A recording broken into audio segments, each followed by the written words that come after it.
네, 안녕하세요. 반갑습니다. 이승호 소장입니다. 자, 집값 오르자 자가와 전세의 자산 격차가 더 벌어졌다고 합니다. 전년비 38% 확대인데, 뭐 당연하겠죠. 자가를 갖고 있는 사람은 집을 소유하고 있는데 집값이 오르니까 당연히 본인의 자산이 상승한 거고, 전세보증금은 뭐 동일하죠. 그렇기 때문에 격차가 더 벌어지게 되는 거죠. 사실 자산 상승과 소득 상승을 양쪽을 다 봐야 되지만 자산 상승을 소득 상승이 도저히 따라잡을 수 없잖아요. 그러니까 결국은 집 가진 사람들이 그렇지 않은 사람들과의 그 자산 격차를 벌린 거는 당연하다라고 생각하시면 되겠습니다. 자, 그래서 그래프를 좀 보려고 했더니 그래프가 없더라고요. 그래서 비슷한 기사가 많이 있길래 다른 걸 또 가져와 봤죠. 더 심해진 부익부 빈익빈 집값이 자산 격차 벌렸다라는 기사를 보도록 하겠습니다. 자, 변호사 권모 씨는 38살인데 월세집을 이사했다고 합니다. 연소득이 1억 원 가까운 고소득자, 그죠? 변호사니까 뭐 이 정도 받겠죠. 최근 수년간 집값이 크게 오르면서 소외감을 강하게 느끼고 있답니다. 권 씨는 가난하다고 생각해 본 적은 없다. 하지만 3년 전만 해도 대출을 끼고 살 수 있던 집을 지금은 꿈도 못 꾸게 됐다고 말했다. 일찌감치 대출받아 집을 산 친구들보다 가난했다가 토로했는데 이거 진짜 주변에서 많지 않습니까? 제 주변에도 꽤 많거든요. 굉장히 좋은 그 대기업을 다니거나 전문 직종을 갖고 계신 분들인데도 집을 사지 못해서 그야말로 집산 백수보다도 자산이 더 떨어지는, 열심히 일을 했는데도 불구하고 이러한 현상이 제 주변에도 굉장히 많은 편이거든요. 아마 여러분 주변에 상당히 많을 겁니다. 그래서 소득이 굉장히 높은 것들이 옛날에 굉장히 자부심이었는데 그런 게 아니라 지금은 어떤 그 자산, 특히나 부동산이 그 자체로 스펙이 돼버리는 그런 현상이 생겨버렸죠. 그래서 이 어떤 한 번의 결정, 최근에 어떤 집을 샀느냐 못 샀느냐에 대한 결정으로 인해서 어떤 자산으로 인한 경제적 계급화가 된 것처럼 느껴질 정도로 차이가 커졌습니다. 그래서 이러한 그 권 씨처럼 이분처럼 벼락거지가 됐다고 한다는 사람들이 적지 않은 현실인 거죠. 그래서 자산 격차가 얼마나 벌어졌나 보니까 상위 20%는 지금 12억 8,519만 원 정도를 소유를 하고 있습니다. 자산 평균이. 예, 그런데 반면에 지금 1분위 하위 20%는 1,024만 원입니다. 이게 1,024만 원이 뭐냐면요. 실질적인 내 자산에서 부채를 빼고 순수 자본 있죠. 순수 자산. 예, 이거를 기준으로 한 것 같아요. 이렇게 해서 차이가 얼마입니까? 어마어마한 거죠.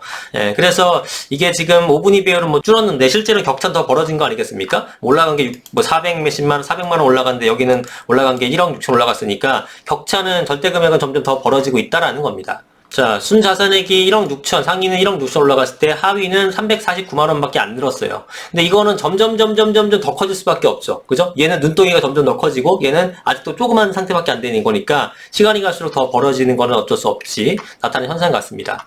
자, 그래프를 한번 볼까요? 순자산 5분위면 자산 유형별 구성 B인데, 자, 보시는 것처럼 5분위가 이제 가장 부자들이고요. 1분위가 이제 저소득층 계층이라고 생각하시면 됩니다. 이게 저소득층, 이게 고소득층이에요. 네, 이렇게 되는데 지금 거주주택, 내가 살고 있는 거주주택이 역시나 3분위, 4분위, 5분위 평균 이상의 사람들이 굉장히 많은 비중을 갖고 있죠. 당연하겠죠? 왜냐면은 1, 2분위 같은 경우에는 무주택인 경우가 좀 많을 겁니다. 네, 물론 고소득자면서 집을 안 갖고 계신 분도 있지만 사실은 집을 사고 싶어도 못 사신 분이 많기 때문에 당연히 거주주택이 차지하는 비율이 작을 수밖에 없다. 그죠? 네, 그럴 수밖에 없겠죠. 집 가진 사람이 많지가 않으니까. 상대적으로 전월세 보증금이 큰 거. 이거는 뭐 어떻게 당연한 현상이겠죠. 반면에 지금 부자들을 보십시오. 부자들은 전월세 보증금을 갖고 있는 사람은 거의 없죠. 3.3%밖에 안 됩니다. 대신에 거주주택의 비중이 상당히 큰 그런 모습을 보이고 있어요.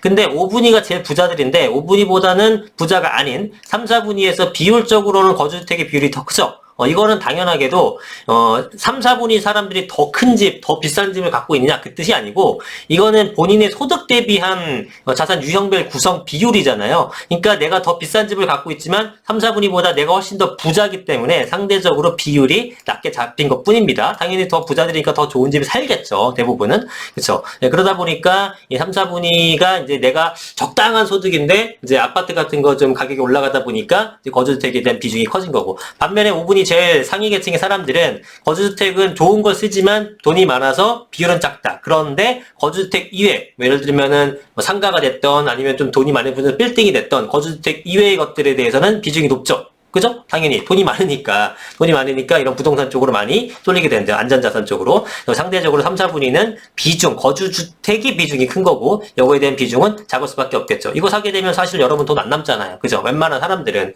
조금 여유 있어서 집을 산 사람들도 집 사고 나서 상가 하나 더 사야지, 빌딩 하나 더 사야지 이거 안 되잖아요. 그러니까 여기에 대한 비중은 작을 수밖에 없다 이렇게 보는 거죠. 우리가 상식적으로 생각하는 현실의 모습과 이제 동일한 데이터 결과가 나타나는 겁니다. 자, 그리고 저축액을 보시게 되면 누가 제일 작습니까? 비율로 따졌을 때? 제일 작아요.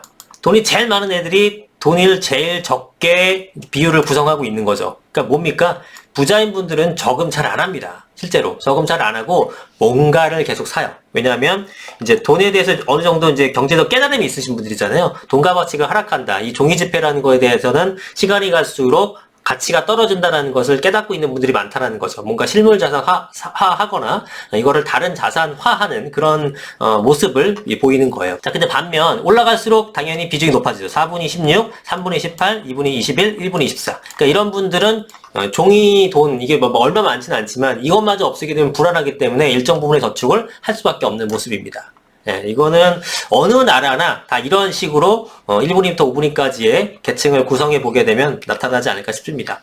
근데 보세요. 지금 거주주택과 거주주택 이외의 비중을 보게 되면은 44%, 34.8%면은 78.8% 거의 뭐 80%에 육박하는 부동산 자산을 갖고 있는 겁니다. 그죠? 역시 돈이 많을수록 부동산 쪽에 많은 투자를 하는 모습을 볼 수 있고 4분위도 73%, 3분위도 67%, 63% 정도 되는 거고 내려갈수록 별로 없죠. 그죠? 네, 이런 부분이 좀 안타까운 부분이고 자, 그런데 보시게 되면은 이게 그럼 78%고 이게 뭐 72%고 이게 63%고 이거는 7%고 29%, 30% 정도 되는데 우리나라 자산이 거의 뭐 부동산 자산이 한 70% 된다 그랬는데 그렇게까지는 안 돼 보이는데 생각하실지 모르겠지만 실제로 되는 거죠, 이게. 왜냐면은 여기에서는 그 전체 모집단의 그 자산 자체가 요 정도라면은 여긴 이만할 거 아닙니까? 그죠?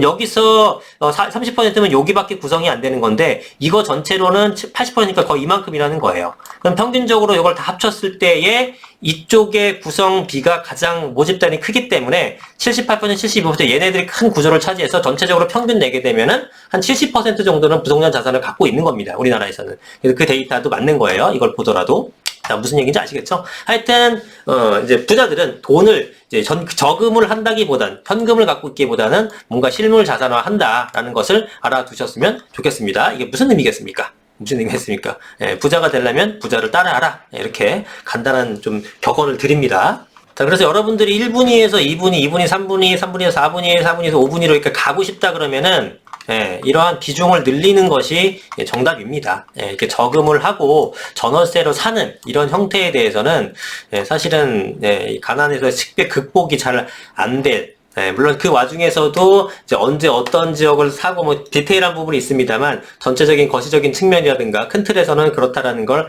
아시고 무주택자분들은 이제 언제 어떤 타이밍에 집을 살지에 대해서 잘 고민해 보셔야지 집은 사는 게 아니다 뭐 이런 식의 개념은 좀 버리셨으면 좋겠습니다. 자, 오늘 영상은 여기까지 하겠습니다. 감사합니다.